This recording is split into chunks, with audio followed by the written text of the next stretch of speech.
Muy buenos días, tardes o noches, dependiendo de la hora que vean este trabajo. A continuación vamos a exponer un caso sobre una intervención pedagógica frente a una dificultad de aprendizaje que se dio en la Unidad Educativa Panamá, en la ciudad de Cuenca, en las calles Remigio Crespo y Avenida Loja. Eh, a continuación vamos a ir detallando las 5 estaciones del siguiente estudio. Estación 1, dice Mike, quien le daremos un nombre supuesto, es un niño inquieto, de buen corazón, de una actividad social, que es muy activo, ¿sí? Pero en la clase le cuesta mantener la atención, ¿sí? Mientras el docente explica, él generalmente siempre está jugando con sus manos, está inquieto, está hablando con algún compañero, su cuaderno siempre tiene dibujado con algunos garabatos, no se encuentra bien organizado su cuaderno, siempre está garabateando, pero su entusiasmo siempre está al 100. Pero a veces le cuesta hablar mucho cuando le tiene que exponer algún trabajo, por la que a menudo siempre interrumpe al docente o al compañero. Le gusta jugar con sus manos.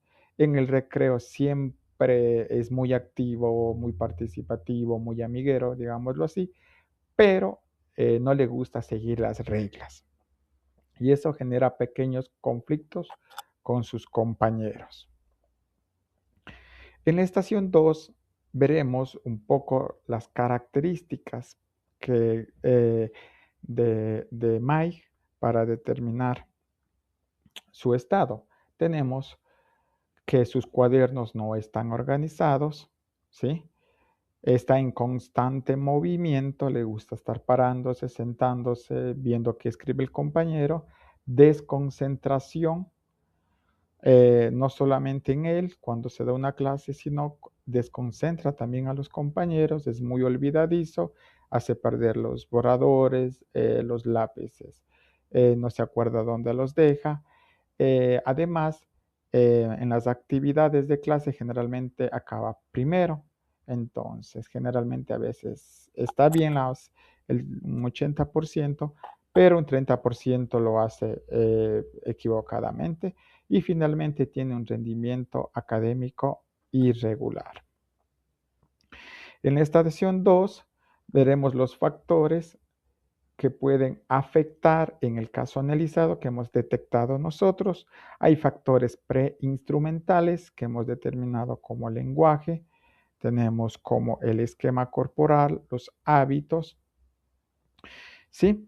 Y los factores instrumentales, como tenemos la observación sistemática, tenemos el registro anecdótico, tenemos el lista de cotejo de hábitos y finalmente tenemos los factores complementarios, que es la concentración, que es los problemas emocionales y la ansiedad. En el aspecto del lenguaje, generalmente es fundamentalmente la manera como se expresa en las ideas, que a veces son muy abiertas, eh, muy, digamos así, parafraseadas, ¿sí?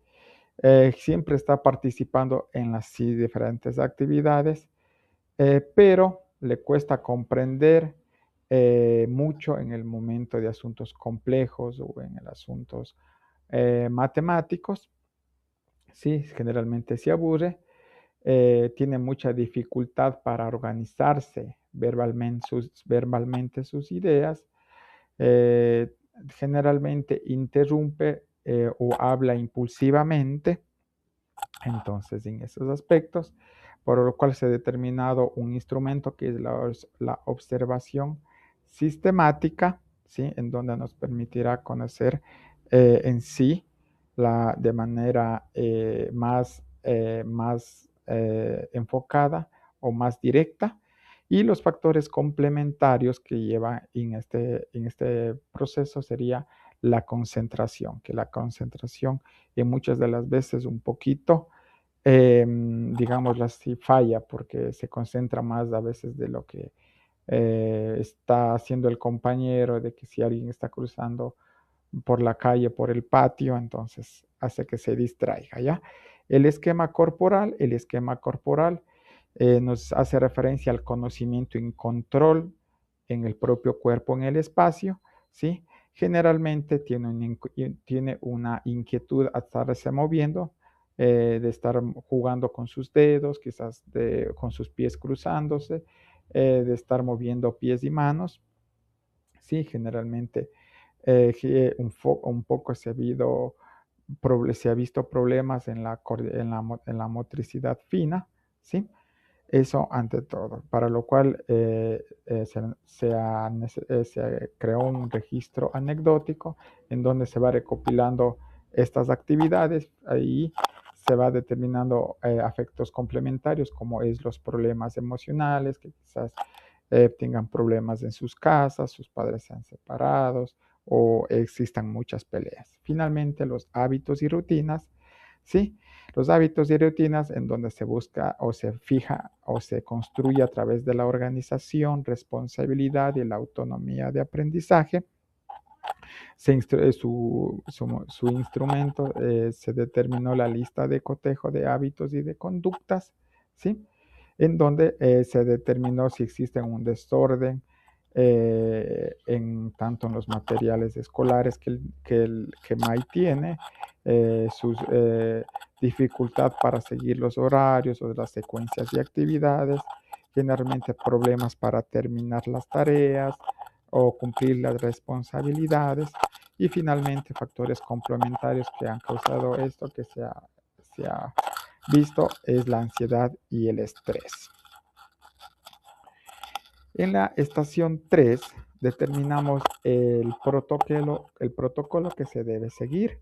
En este protocolo observamos que va desde lo docente a una evaluación, un registro de dificultades, una posterior remisión al DS para que se realice el informe psicopedagógico si se lo considera. Y en este caso fue así. En este caso hubo la observación por parte del docente en donde determinó la falta de atención, que existe constante movimiento en MAI, bajó el rendimiento académico, a veces subía, a veces bajaba en diferentes materias. En la evaluación de diagnóstico, el docente tomó las debidas medidas, aplicó la escala de Conners, una evaluación de memoria se le aplicó y se le revisó los cuadernos en donde se notaba desorganización. ¿Sí? Luego, todos estos datos se registró en donde se determinó con qué frecuencia él participaba, con qué frecuencia él se movía de las horas o dependía de la asignatura, donde se presenta, generalmente si son en las aulas, en el patio o en su hogar, y sobre todo las evaluaciones aplicadas, tanto de lenguaje, de matemáticas, en las diferentes asignaturas, ¿sí? Finalmente se dio remisión al DS, en donde a través de entrevistas al estudiante, a MAI, a su padre de familia y al docente informando todo lo que el docente había recopilado, las evaluaciones, las informaciones, las fichas de observación que él tenía, etcétera, donde se fue construyendo para dar paso a un informe psicopedagógico que se encargó el psicólogo del DS. Finalmente, estación 4 es donde se determinó las estrategias pedagógicas para seguir en este caso, se determinó en 4 aspectos las estrategias metodológicas, en donde se establecieron, por ejemplo, tener señales no verbales, por ejemplo, si el estudiante MAI en este caso se levantaba o se compañera inquieto, pues el profesor tenía una señal, entre comillas podemos decir secreta, en donde él sabía que el profesor le está diciendo que se comporte, ¿sí? En sí, o cuando veía que estaba descontrolado, entonces alguna señal entre que, por ejemplo, el de tocarse el hombro para que regrese a su puesto, o simplemente al dar un aplauso significaba que por favor continúe haciendo la actividad.